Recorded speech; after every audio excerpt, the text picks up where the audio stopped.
Bayangkan, seseorang yang awalnya dielu-elukan karena keberaniannya bersuara untuk rakyat, kini justru dihantam gelombang hujatan. Inilah yang sedang dialami oleh Salsa Arwina Huta Galung, influencer sekaligus aktivis muda yang namanya belakangan jadi bahan perbincangan hangat di jagat maya.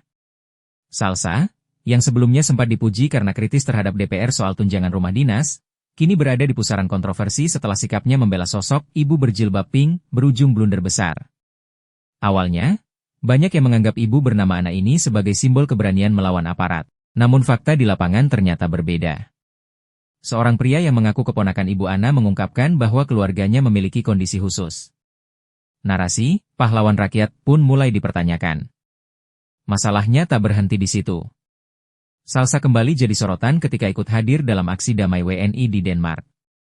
Aksi tersebut bukan soal DPR, melainkan menyoroti kepemimpinan Presiden Prabowo Subianto dan Wapres Gibran. Dan aku sendiri, sampai hari H, itu nggak pernah konfirmasi kalau aku mau datang atau enggak. Acara tuh dimulai dari jam 1 sampai jam 4, aku tuh baru datang jam 2.30 karena aku tuh dari kota lain gitu kan, ke Copenhagen. Mereka pun nggak tahu kalau aku mau datang, dan aku pun nggak tahu apa yang akan terjadi di demonstrasi itu. Aku datang sebagai bentuk support dan dukungan karena teman-teman yang masih muda-muda ini punya kepedulian yang luar biasa terhadap bangsa Indonesia. Yang kedua, mengenai adanya poster gitu ya dari Pak Prabowo dan juga Gibran. Nah, itu juga organik. Aku juga nggak tahu siapa yang ngeprint, siapa yang naruh di situ. Aku datang itu acara sudah di tengah-tengah, sudah berlanjut gitu. Jadi aku mau menunjukkan solidaritas aja gitu. Jadi semuanya berjalan secara spontan. Bukan aku yang naruh itu poster di mana, bendera di mana dan lain sebagainya. Itu kebebasan teman-teman yang lain untuk ngeprint, untuk naruh, untuk bawa apapun, untuk menampilkan apapun. Nggak ada tuh aku mengorganisir itu harus fotonya Pak Prabowo, fotonya Gibran dan lain sebagainya, itu nggak ada ya. Kehadiran Salsa langsung memicu spekulasi. Benarkah ia condong mendukung Anies Baswedan? Dugaan ini membuat kritik terhadapnya semakin deras, apalagi beberapa influencer ternama ikut angkat bicara. Tengku Zanzabella menuding Salsa sebagai provokator dari luar negeri. Ia menyebut Salsa hanya mencari panggung dan tidak mampu memilah informasi asli dengan rekayasa digital. Salsa yang tinggal di luar, yang kompor-komporin rakyat Indonesia untuk rusuh. Jadi cocoknya gue panggil dia ini oknum diaspora yang hobi banget ngejelekin negeri kelahirannya di luar. Kau itu cuma kompor yang kau andalkan debat kau aja. Solusi untuk masyarakat itu bukan debat. Salsa, kau membedakan video asli aja dengan AI kau nggak mampu. Jadi kau anggap kau ini cuma cari panggung branding diri untuk webinar kau, ya? Aku curiga sama kau, tingkah laku kau mendukung ibu baju pink yang kompor itu bahaya kali. Jangan-jangan kalian satu bohir. Coba yang udah hilang respect terhadap si Salsa siapa? Tulis di kolom komentar. Sementara Adriel Viari Purba menilai Salsa keliru membela Ana. Menurutnya, ucapan Ana yang menyerang presiden dengan bahasa kasar hingga menyerukan Prabowo turun, diganti Anies, tidak substansial. Mbak Salsa, kok modelan kayak ibu kerudung pink yang ini nih? Kok dibelain? Ngapain?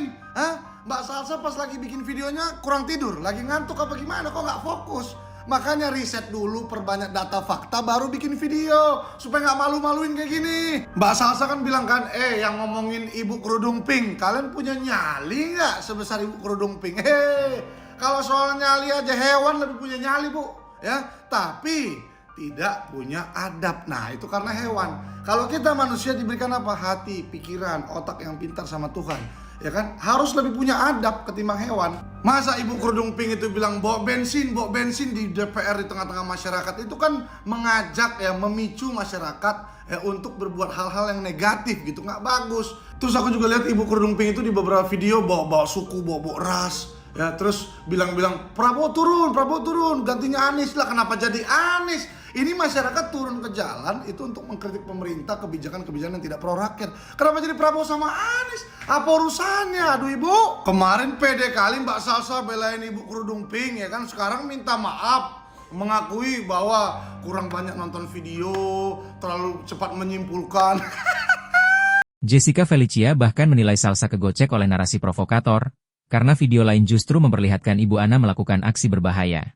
Orang Salsa Erwina kegocek sama buzzer, kegocek sama provokator, atau kata netizen, Salsa Erwina sedang menunjukkan identitas aslinya. Kalau tadi Kak Salsa bilang ibu kerudung pink ini membantu menyuarakan aspirasi rakyat, kalau menurut saya justru ibu ini adalah seorang provokator. Bukan hanya seorang provokator, tapi ibu kerudung pink ini memiliki kepentingan pribadi dengan dia menghina Bapak Presiden Prabowo Subianto, dengan dia menjelek-jelekan, membahasakan bahasa binatang, dan segala macamnya, lalu minta diganti dengan Anies, yang which is menurut saya mungkin Anies itu adalah pilihan si ibu-ibu kerudung pink ini yang kemarin kalah waktu Pilpres. Bahkan secara nyata ada video yang menunjukkan bahwa ibu kerudung pink ini mau membakar gardu listrik. Tapi ibu kerudung pink ini memiliki kepentingan pribadi dengan dia menghina Bapak Presiden Prabowo Subianto, dengan dia menjelek-jelekan, membahasakan bahasa binatang dan segala macamnya, lalu minta diganti dengan Anies, yang which is menurut saya mungkin Anies itu adalah pilihan si ibu-ibu kerudung pink ini yang kemarin kalah waktu Pilpres. Bahkan secara nyata ada video yang menunjukkan bahwa ibu kerudung pink ini mau membakar gardu listrik. Tapi, apakah Salsa diam? Ternyata tidak. Lewat unggahan di akun Instagram pribadinya, ia balik menegaskan bahwa semua serangan yang dialamatkan padanya hanyalah upaya membungkam suara anak muda. Menurut Salsa, yang sering diserang bukan isi gagasan, melainkan siapa yang berani menyampaikan. Ia pun menyerukan agar generasi muda tidak gentar bersuara meski ada risiko hujatan. Kisah ini menunjukkan betapa cepatnya opini publik di media sosial bisa berubah. Dari sosok yang awalnya dipuji karena keberanian, dalam sekejap Salsa bisa berubah jadi target kritik keras. Namun ia tetap kukuh, bahwa perjuangan menyuarakan keadilan tidak boleh berhenti hanya karena serangan personal. Lalu, bagaimana menurut kalian? Apakah Salsa memang kegocek dalam membaca situasi? Atau justru ia sedang jadi korban pembungkaman suara kritis anak muda?